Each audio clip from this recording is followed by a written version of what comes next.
Good morning, dear students. Hope you are all fine and enjoying your winter vacations. First of all, wish you a very happy new year to all of you. Today is 7th of January, and from today, we are going to start your online classes. सो बच्चों chapter शुरू करने से पहले हम जो आपके language में कुछ बेसिक चीज़ें होती हैं, ठीक है, उनके बारे में जानेंगे। देन उसके बाद हम जो है जो बुक्स के जो चैप्टर हैं उनको पढ़ेंगे, ठीक है। तो सबसे पहले बात करते हैं बच्चों लैंग्वेज की, ठीक है। तो आप ये जानते हैं कि इंग्लिश भी एक लैंग्वेज का ही सब्जेक्ट है, ठीक है। अब लैंग्वेज होती क्या है, ठीक है। हिंदी में कहें तो भाषा, ठीक है। जब हम अपनी बात बोल कर या लिख कर दूसरों को सामने रखते हैं, ठीक है, या बोलते हैं या लिख कर अपनी बात दूसरे से कहते हैं, ठीक है, तो उस साधन को हम क्या कहते हैं बच्चों? भाषा कहते हैं, ठीक है। अब भाषा के जो है ना दो तरह की भाषा होती है, यानी कह सकते हो टू टाइप्स ऑफ लैंग्वेज, ठीक है। फर्स्ट क्या है बच्चों? यहाँ पे आपको दिखाया गया है। फर्स्ट आपकी होती है ओरल लैंग्वेज, देन नेक्स्ट है रिटन लैंग्वेज, ठीक है। अब ये ओरल लैंग्वेज होती क्या है, ठीक है। कहते हैं कि जब हम अपनी शब्दों का प्रयोग करके, ठीक है, मुंह से प्रयोग करके हम दूसरे से कहते हैं, ठीक है। मतलब हम दूसरे से जब बात करते हैं, मुंह से हम बात करके अपनी बात दूसरे को कहते हैं, ठीक है, तो उस वाले तरीके को हम कहेंगे ओरल लैंग्वेज, ठीक है। कि हमने ओरली यानी कि मुंह से बोलकर अपनी बात दूसरे के सामने रखी, ठीक है। तो ये इस तरह की भाषा को हम ओरल लैंग्वेज कहते हैं, जो हम मुंह से कहकर अपने शब्दों को दूसरे से कहते हैं, ठीक है। तो अब बात करते हैं रिटन लैंग्वेज, ठीक है। अब रिटन लैंग्वेज को हिंदी में कहें तो लिखित भाषा, ठीक है। तो ऐसी भाषा, ठीक है, ऐसी लैंग्वेज जिसको हम लिख कर, ठीक है, दूसरे के सामने अपनी बातों को रखते हैं, ठीक है। तो उस तरह की भाषा को हम कहते हैं रिटन लैंग्वेज। देखो बच्चों, जो रिटन लैंग्वेज होती है वो कहाँ कैसे हम जान सकते हैं कि आपकी जो बुक्स रहती हैं, ठीक है, हम उनमें जैसे मान लो इंग्लिश की बुक है तो उसमें लेसन्स दिए गए होते हैं, ठीक है। हम उनको रीड करके यानी कि लिख कर उसमें लिख करके आपके लैंग्वेज दी गई है जिसे हम पढ़ के फिर हम सीखते हैं, ठीक है। तो जो बुक्स ये हैं न्यूज़पेपर कुछ इससे हम जिससे भी हमें कोई ना कोई नॉलेज हम ले रहे हैं जिसमें लैंग्वेज का इस्तेमाल लिख के किया गया है, ठीक है। तो उस तरह की लैंग्वेज जो होती है वो हमारी रिटन लैंग्वेज में आती है, ठीक है, जहाँ पे लिख कर हमें भाषा को समझाया गया हो, ठीक है। तो ये तो हो गई लैंग्वेज की। अब लैंग्वेज कैसी बनती, किन किन चीज़ों का इस्तेमाल उसमें रहता है, ठीक है। सबसे पहले बात अगर हम बात कर रहे हैं इंग्लिश की, ठीक है, तो इंग्लिश में जो है आपके 26 लेटर्स होते हैं, ठीक है, A to Z, ठीक है। तो ये तो आपने सबको पता है, ठीक है। तो उनके बाद जो लेटर्स होते हैं उनका क्या काम होता है, ठीक है। लेटर्स जो होते हैं जब वो एक ग्रुप ऑफ लेटर्स से क्या बनता है बच्चों? वर्ड बनता है, यानी कि जिसको हम क्या कहते हैं? शब्द, ठीक है। कहते हैं कि जब बहुत सारे लेटर मिलकर एक ग्रुप बनाते हैं, ठीक है, तो उनसे क्या बनता है? वर्ड बनता है, ठीक है। मैं आपको कुछ एग्जांपल्स वर्ड की दिखाती हूँ। हाँ, तो यहाँ पे आप देख सकते हैं मैंने कुछ एग्जांपल्स लिखी हैं, सम एग्जांपल्स ऑफ वर्ड, ठीक है। देख सकते हैं यहाँ पे मैंने पेन लिखा है, पेपर लिखा है, कार लिखा है, बुक लिखा है, ठीक है। तो आप देख सकते हैं कि ये जितने भी मैंने वर्ड लिखे हैं वो एक लेटर से नहीं बने बल्कि ग्रुप ऑफ लेटर से फॉर्म हुई है, ठीक है। जैसे पेन है, PEN, इसमें 3 लेटर से ये वर्ड बना है, ठीक है। तो वर्ड को हम कह सकते हैं, ठीक है, कि वो ग्रुप ऑफ लेटर से बनता है। लेकिन वर्ड जब बनता है तो वो जो वर्ड बन रहा है लेटर्स को मिलके, उसका एक मीनिंगफुल मतलब भी होना चाहिए। अगर उसका एक मीनिंगफुल मतलब नहीं निकलता है दैट मीन्स वो गलत वर्ड है, ठीक है। जैसे मैंने नीचे 2 एग्जांपल्स लिखी हैं, एक पे लिखा है ACR और आगे लिखा कार, ठीक है। अब ACR यहाँ पे भी ग्रुप ऑफ लेटर्स है, ठीक है। मतलब बहुत सारे लेटर्स मिलके वर्ड बना रहे हैं, लेकिन जो ACR वो लेटर्स का ग्रुप तो है लेकिन कंप्लीट इसका मीनिंग नहीं आ रहा है, ठीक है। तो इसलिए इस तरह के वर्ड जो होते हैं वो इनकरेक्ट माने जाते हैं, ठीक है। उसी के आगे देखो मैंने CAR कार है, कार एक मीनिंगफुल वर्ड है तो इसे हम करेक्ट वर्ड मानेंगे, ठीक है। तो अब आगे बढ़ते हैं कि अब वर्ड तो बन गया, अब वर्ड से आगे क्या बनता है, ठीक है। हाँ, तो वर्ड्स के बाद हम बात करते हैं अब सेंटेंस की, ठीक है। तो बच्चों, जब ग्रुप ऑफ वर्ड्स यानी कि बहुत सारे शब्द मिलकर एक वाक्य को बनाते हैं, ठीक है, वो सेंटेंस को हिंदी में क्या कहते हैं, वाक्य। जब बहुत सारे शब्द मिलकर एक वाक्य बनाते हैं जिसका मतलब बिल्कुल ठीक होता है, उसे ही हम सेंटेंस कहते हैं, ठीक है। यानी कि जैसे मैंने बोला कि लेटर्स के ग्रुप से बन गया वर्ड, और वर्ड्स के ग्रुप से बनते हैं सेंटेंसेस, ठीक है। और इन्हीं सेंटेंसेस का इस्तेमाल आप देख सकते हैं कि आपके लेसन्स में वहाँ पे ग्रुप ऑफ वर्ड्स से सेंटेंसेस बने होते हैं। देखो आप, लेसन्स आपके बने होते हैं, पोइम्स आपके लेसन में होती है, ठीक है। वो सारी किससे बनी होती है, वर्ड से। और सेंटेंस बनता है ग्रुप ऑफ वर्ड से, ठीक है। कि जब बहुत सारे जो हैं जो वर्ड्स हैं वो मिलकर एक वाक्य को बनाते हैं, इसका कंप्लीट मीनिंग होता है, उसे हम क्या कहते हैं, सेंटेंस कहते हैं, ठीक है। अब सेंटेंस तो बन गया, ठीक है। अब सेंटेंस कैसे बना, सेंटेंस जो होता है उसको दो हिस्सों को लेके बनता है, ठीक है। और उसके पार्ट्स, उसको कहते हैं पार्ट्स ऑफ सेंटेंस, ठीक है। अब वो हिस्से क्या क्या हैं, यहाँ पे दिखा है, सब्जेक्ट एक हिस्सा होता है और दूसरा हिस्सा क्या होता है, प्रेडिकेट, ठीक है। अब सब्जेक्ट होता क्या है, ठीक है। देखिए बच्चों, मैं आपको पढ़ा रही हूँ ना, ठीक है, कि मैं एक सेंटेंस आपको वाक्य बोलती हूँ हिंदी में, मैं आपको पढ़ा रही हूँ, ठीक है, ठीक है। मैं यानी कि आपकी टीचर, ठीक है, पढ़ा रही हूँ आपको, ठीक है। तो मैं आपको पढ़ा रही हूँ, ये एक वाक्य है, सेंटेंस है, ठीक है। इसका मतलब भी ठीक है कि हाँ, मैम पढ़ा रही है, ठीक है। तो अब मैं आपको पढ़ा रही हूँ एक सेंटेंस है, ठीक है। इसमें किसके बारे में बात हो रही है, मैं के बारे में। किसके बारे में बात हो रही है, मैं के बारे में, ठीक है। तो सेंटेंस का वो हिस्सा जिसके बारे में सेंटेंस होता है, ठीक है, सेंटेंस का वो हिस्सा जिसके बारे में सेंटेंस होता है उसको हम सब्जेक्ट कहते हैं। क्या कहते हैं, सब्जेक्ट, जिसके बारे में सेंटेंस होता है, ठीक है। और आपका सब्जेक्ट जो होता है वो नाउन भी हो सकता है और या प्रोनाउन भी हो सकता है, ठीक है। देखिए बच्चों, आपने नाउन और प्रोनाउन पहले ही पढ़ा है कि नाउन और प्रोनाउन होता क्या है, ठीक है। एक बार फिर से रिवाइज कर लेते हैं, ठीक है। देखिए बच्चों, इस दुनिया में जितनी भी चीज़ें हैं ना, ठीक है, चाहे वो लिविंग थिंग हो चाहे नॉन लिविंग थिंग हो, ठीक है, हमने किसी ना किसी को कोई नाम दिया है, ठीक है। अगर हमने किसी ना किसी चीज़ या जानवर, इंसान, किसी भी चीज़ को हमने नाम दिया है, दैट मीन्स वो क्या है, नाउन है, ठीक है। तो नाउन वाली चीज़ों को हम टच कर सकते हैं, फील कर सकते हैं, ठीक है, और देख भी सकते हैं, ठीक है। तो अब बात करते, ये तो हो गए नाउन, ठीक है।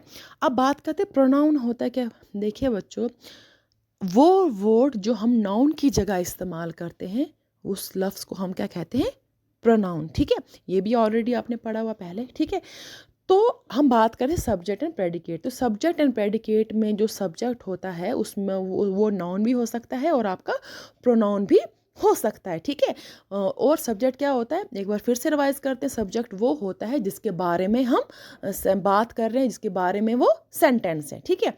अब बात करते हैं सेंटेंस का वो हिस्सा जिसको प्रेडिकेट कहते हैं, ठीक है। अब प्रेडिकेट होता क्या है, ठीक है। प्रेडिकेट सेंटेंस का वो हिस्सा होता है जो बताता है कि सब्जेक्ट कौन है, क्या कर रहा है, ठीक है, वो उसके बारे में बताता है, ठीक है। तो मैं कुछ एग्जांपल्स आपको दिखाऊंगी जिससे आपको क्लैरिटी हो जाएगी कि सब्जेक्ट और प्रेडिकेट सेंटेंस में कौन सी जगह पे होते हैं। देखिए बच्चों, यहाँ पे मैंने एग्जांपल लिखी है, सिमरन इज अ गुड गर्ल, ठीक है, ठीक है। सेंटेंस को पहले आपने समझना है कि सेंटेंस में मीनिंग क्या है सेंटेंस का। सिमरन एक अच्छी लड़की है, ठीक है। तो इसमें जो सिमरन है वो हमारा सब्जेक्ट है। क्यों, क्योंकि उसके बारे में बात हो रही है। किसके बारे में बात हो रही है, सिमरन के बारे में बात हो रही है। सिमरन के बारे में बात हो रही है, इसका मतलब सिमरन क्या है, सब्जेक्ट है, ठीक है। और बाकी जो रेस्ट ऑफ द सेंटेंस, जो हमारा सेंटेंस रहता है, इज अ गुड गर्ल, वो है predicate. Is a good girl, अच्छी लड़की है, ठीक है। ये बता रहा है कि सिमरन कैसी लड़की है, अच्छी लड़की है ना। तो इस जो बाकी हिस्सा है इसने बताया कि सिमरन एक अच्छी लड़की है, और जो बाकी पूरा हिस्सा रहा ये हमारा प्रेडिकेट रहता है, ठीक है। आगे बात करते हैं, ठीक है। एक और एग्जांपल देख लेते हैं। He is going to school, वह स्कूल जा रहा है, ठीक है, कंप्लीट मीनिंग है, ठीक है। और आपको मैं बता दूं जो ही है वो है प्रोनाउन, ठीक है। जो मतलब ही जो है, ही, शी, इट, दे, यू, ऐसे ऐसे ये प्रोनाउंस होते हैं, ठीक है। तो सेंटेंस के सब्जेक्ट, मैंने बोला ना कि सेंटेंस में सब्जेक्ट आपका नाउन या प्रोनाउन हो सकता है, ठीक है। तो he is going to school, वह स्कूल जा रहा है। अब कौन स्कूल जा रहा है? ही, वह स्कूल जा रहा है, तो ही के बारे में ही सेंटेंस है, तो ही क्या आया हमारा? सब्जेक्ट। क्लियर, ठीक है। और बाकी जो रेस्ट ऑफ द सेंटेंस है वो आता है हमारा प्रेडिकेट, ठीक है। क्योंकि जो बाकी बचा पूरा सेंटेंस है वो बता रहा है कि सब्जेक्ट जो है कि वो स्कूल जा रहा है, वो उसके एक्शन को बता रहा है ना, कि वो क्या कर रहा है, या स्कूल जा रहा है, खा रहा है या पी रहा है, ठीक है। तो याद रखें कि सेंटेंस में दो पार्ट्स होते हैं, एक होता है सब्जेक्ट, एक होता है प्रेडिकेट। सब्जेक्ट वो होता है जिसके बारे में सेंटेंस हो रहा है, यानी कि जिस सेंटेंस में जिसकी बात हो रही है, कि है ना। और प्रेडिकेट वो हिस्सा होता है सेंटेंस का जो सब्जेक्ट के बारे में बताता है कि सब्जेक्ट कौन है, क्या कर रहा है, ठीक है। तो देखिए बच्चों, कभी कभी सब्जेक्ट जो होते हैं ना, दो भी हो सकते हैं। मान लो मैंने लिखा Ram and Shyam are good friends, Ram and Shyam are good friends. तो कभी कभी बच्चे ऐसा कर लेते हैं, राम को सब्जेक्ट मान लेते हैं, बाकी सेंटेंस को प्रेडिकेट कर लेते हैं। गलत। सेंटेंस में अगर दो की बात हो गई है, दो नाम है यानी कि प्लूरल में बात की गई है, तो वो दोनों ही सब्जेक्ट आएंगे। राम एंड श्याम, राम और श्याम अच्छे दोस्त हैं, है ना। तो राम एंड श्याम जो है वो अच्छे दोस्त हैं, तो राम एंड श्याम जो है वो हमारा सब्जेक्ट रहता है, और बाकी आर गुड फ्रेंड्स जो है वो हमारा प्रेडिकेट रहता है, ठीक है। तो बच्चों ये तो हो गया पार्ट्स ऑफ सेंटेंस, के सेंटेंस में दो हिस्से होते हैं, एक तो सब्जेक्ट है प्रेडिकेट। अब बात करते हैं इसके आगे कि सेंटेंस की काइंड्स कितनी होती है, मतलब कितनी तरह के आप सेंटेंस होते हैं, ठीक है। तो आगे बढ़ते हैं। हाँ, तो बच्चों काइंड्स ऑफ सेंटेंस भी आपने पढ़े होंगे, ठीक है। थोड़ा सा रिवाइज कर लेते हैं, ठीक है। 5 तरह की काइंड्स होती हैं, ठीक है। फर्स्ट होता है असर्टिव, जिसको हम डिक्लेरेटिव सेंटेंस भी कहते हैं। नेक्स्ट इंटरोगेटिव सेंटेंसेस, उसके बाद है imperative sentences, exclamatory sentences and optative sentences, ठीक है। तो हम वन बाय वन इनको समझते हैं, ठीक है। देखिए बच्चों, असर्टिव सेंटेंसेस क्या होते हैं? सिंपल शब्दों में कहते हैं असर्टिव सेंटेंसेस क्या होते हैं? सिंपल सेंटेंसेस होते हैं, ठीक है। जो कैपिटल लेटर शुरुआत होती है सेंटेंस के, तो सबको पता है, ठीक है। और ये खत्म होते हैं फुल स्टॉप पे, ठीक है। तो असर्टिव सेंटेंसेस में इस तरह के सेंटेंसेस आते हैं जिसमें कोई फैक्ट हो, सच्चाई हो, ठीक है, या किसी ने अपना ओपिनियन रखा हो, या किसी ने अपने कोई थॉट विचार रखे हों, ठीक है। जैसे मैंने बोला यहाँ पे the sun rises in the east, ठीक है, कि सूरज जो है पूरब से उगता है, ठीक है। ये फैक्ट है, सच बात है, और सिंपल बात थी, मैंने अपनी बात कही, ठीक है, कि सूरज जो है पूरब से उगता है, तो ये करेक्ट है ना, सिंपल बात है, और फुल स्टॉप पे खत्म किया है। तो इस तरह का सेंटेंसेस हमारे जो है असर्टिव सेंटेंस में आते हैं। वैसे Gita is a good girl, simple बात थी, मैंने सिंपल एक बात कही कि गीता एक अच्छी लड़की, मैंने अपना एक ओपिनियन दिया, ठीक है, सिंपल बात थी। और ये अपना राय दी मैंने, ठीक है, और फुल स्टॉप में मैंने ख़त्म किया। तो इस तरह के सेंटेंसेस जो होते हैं वो हमारे असर्टिव सेंटेंसेस कहलाते हैं, ठीक है। Next interrogative sentences. Interrogative sentences ऐसे सेंटेंसेस होते हैं जिसमें हम कोई किसी से क्वेश्चन पूछते हैं, ठीक है, ठीक है। तो और याद रखें, जो इंटरोगेटिव सेंटेंसेस होते हैं एंड होते हैं क्वेश्चन मार्क भी, ठीक है। जब हम किसी से कोई क्वेश्चन पूछ रहे हैं, जैसे मान लो मैंने पूछा कि आप कहाँ गए थे, ठीक है, क्योंकि मुझे उससे आंसर चाहिए, तो मैंने उससे क्या पूछा? क्वेश्चन, कि आप कहाँ गए थे, ठीक है। तो जब हम इस तरह के सेंटेंस, क्योंकि मैंने एक वाक्य कहा ना, है ना, कि आप कहाँ गए थे, मैंने सेंटेंस कहा, लेकिन इससे मैंने क्या पूछा? क्वेश्चन पूछा, ठीक है। तो इस तरह के जिस ऐसे सेंटेंस जिनमें कोई क्वेश्चन पूछा जाता है, उस तरह के सेंटेंसेस हमारे जो होते हैं वो इंटरोगेटिव सेंटेंसेस में आते हैं, ठीक है। जैसे मैंने यहाँ पर 2 एग्जाम्पल लिखी है, व्हाट इज़ योर नेम, ठीक है, आपका नाम क्या है, हाउ ओल्ड आर यू, आप आपकी उम्र क्या है, ठीक है। तो इससे मैं किसी से क्वेश्चन पूछ रही हूँ, ठीक है, मुझे किसी से क्यूरोसिटी मेरे अंदर कि मैं पूछूँ और उसका मुझे आंसर मिले। तो इस तरह के सेंटेंसेस जो होते हैं वो हमारे इंटरोगेटिव सेंटेंस में आते हैं। नेक्स्ट है इम्पेरेटिव सेंटेंसेस, ठीक है। बच्चों देखिए, कभी अगर इम्पेरेटिव सेंटेंसेस आपने कभी अपने घर में आपके मम्मी पापा कोई भी ऐसे बोलता है, ठीक है, क्लोज द डोर, ठीक है, या मान लो सिट डाउन, ठीक है, या मान लो बोल के कभी आपके घर में कोई आपके मम्मी पापा या बोलते हैं please give me some water, ठीक है, ठीक। तो इस तरह के सेंटेंसेस जो होते हैं वो हमारे इम्पेरेटिव सेंटेंस में आते हैं, ठीक है। तो इम्पेरेटिव सेंटेंस में अगर सिंपल शब्दों में कहें तो इम्पेरेटिव सेंटेंस में वो सेंटेंसेस आते हैं जिसमें हम कोई रिक्वेस्ट किसी से कर रहे हों या किसी को ऑर्डर दे रहे हों या किसी से सजेशन या एडवाइस ले रहे हों, ठीक है, या दे रहे हों, ठीक है। तो उस तरह के सेंटेंसेस हमारे आते हैं इम्पेरेटिव सेंटेंस में, ठीक है। तो इम्पेरेटिव सेंटेंसेस यहाँ पे मैंने कुछ एग्जांपल्स लिखी हैं। Go to the grocery shop, कि जाओ ग्रोसरी शॉप पे, ठीक है। या please give me some money, please मुझे कुछ पैसे दो, रिक्वेस्ट हो रही है, ऊपर वाले में ऑर्डर दिया था।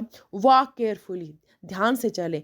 तो इसे वॉक केयरफुली जो है इसमें ये बताया गया है कि आप किसी को एडवाइस दे रहे हो कि ध्यान से चलें, ठीक है। तो ऐसे वाले सेंटेंस अगर कभी आपको देखने को मिलते हैं, सबसे पहले उनका मीनिंग आपको पता होना चाहिए, उसी से आप आइडेंटिफाई कर पाएंगे कि इसमें क्या दिया गया है और उसी से आप पहचान कर सकते हैं कि ये सेंटेंस की कौन सी काइंड है, ठीक है। नेक्स्ट है एक्सक्लेमेटरी सेंटेंस, ठीक है। मान लीजिए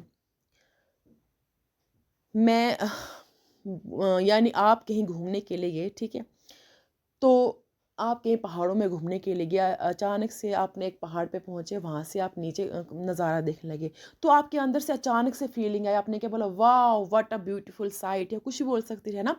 तो जो सडन एंड स्ट्रॉन्ग फीलिंग जो बच्चे किसी के मन में आती हैं और जो हम जिन वर्ड्स का इस्तेमाल करते हैं, तो उस तरह के सेंटेंसेस जो होते हैं वो हमारे एक्सक्लेमेटरी सेंटेंसेस में आते हैं। मतलब कि एक्सक्लेमेटरी सेंटेंसेस उन सेंटेंसेस में को कहते हैं जिनमें कोई सडन एंड स्ट्रॉन्ग फीलिंग दिखाई गई हो, जिसको रीड करके हमें या किसी ने बोला हो तो हम उसको वैसे बोल कर सुन के बता सकते हैं कि हाँ इसने ये इसके अंदर सडन एंड स्ट्रॉन्ग फीलिंग आई थी, और ये वाली सेंटेंस की कौन सी काइंड है, एक्सक्लेमेटरी सेंटेंस है, ठीक है। तो एक बार फिर से बता देती हूँ कि एक्सक्लेमेटरी सेंटेंस वो सेंटेंसेस में कोई स्ट्रॉन्ग एंड सडन फीलिंग्स वाले सेंटेंस हम कह सकते हैं एक्सक्लेमेटरी सेंटेंस में, ठीक है। तो कुछ एग्जांपल्स मैं इसके दूंगी, जैसे please talk to me now, please अभी मुझसे बात करो। अब जैसे मान लो हम बैठे हुए थे, तो अचानक से आपने किसी को अभी मुझसे बात करो, तो अपने आपके अंदर से वो इमोशन अचानक से आया, है ना, ठीक है। ऐसे मान लीजिए घर में क्रिकेट मैच चल रहा था, टीवी पे क्रिकेट मैच चल रहा है, ठीक है। तो टीम इंडिया ने क्रिकेट मैच जीत लिया। अचानक से आपके hurray we won the match, जिसे मैंने यहाँ पे सेंटेंस लिखा है ना, कि अचानक से आपके अंदर क्या फीलिंग आई कि आपने जो है आपके अंदर वो खुशी वाली फील, आपने आपके अंदर से वर्ड्स निकले, हुर्रे हम मैच जीत गए, ठीक है। तो स्ट्रॉन्ग फीलिंग आपके अंदर, स्ट्रॉन्ग इमोशन आपके अंदर जागा, ठीक है।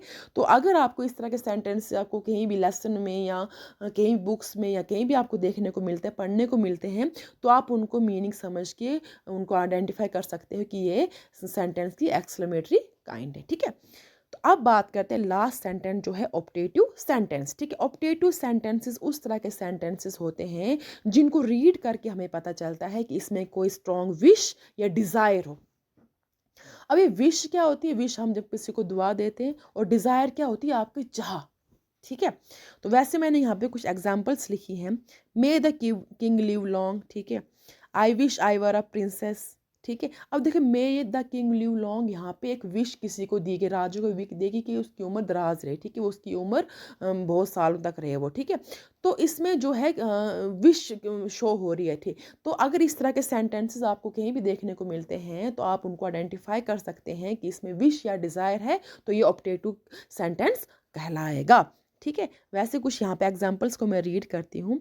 मे गॉड ब्लेस यू, ठीक है। यहाँ पे देखो, good luck, all the best for your exam, may all your wishes come true, ठीक है। तो इस तरह के सेंटेंसेस जो होते हैं हमारे ऑप्टेटिव सेंटेंसेस में आते हैं, क्योंकि इनमें कोई विश या डिज़ायर या कर्स भी हो सकता है, ठीक है। तो ऐसे वाले सेंटेंस हमारे ऑप्टेटिव सेंटेंस में आते हैं। तो बच्चों आज के लिए इतना ही, ठीक है। तो आपको जो भी इस वीडियो में समझाया गया है, आपने क्या करना है, इस लेक्चर को आप ध्यान से सुने, ठीक है। और आपको होमवर्क टास्क क्या दिया जाएगा कि आप चाहें तो ये जो मैंने आपको अभी समझाया, आप अपने को नोटबुक पे लिख सकते हैं एज अ नोट्स बना के, कि ग्रामर में आपने जो पढ़ा होता है उसका नोट्स बनाएं सेपरेट कॉपी पे, ठीक है। साथ ही साथ मैं आपको कुछ एक्सरसाइजेस करने के लिए दूंगी जो आपके सब्जेक्ट, प्रेडिकेट और सेंटेंस से रिलेटेड होंगी, जो आपका होमवर्क टास्क रहेगा, ठीक है। तो आज के लिए इतना ही। Thanks, have a nice day.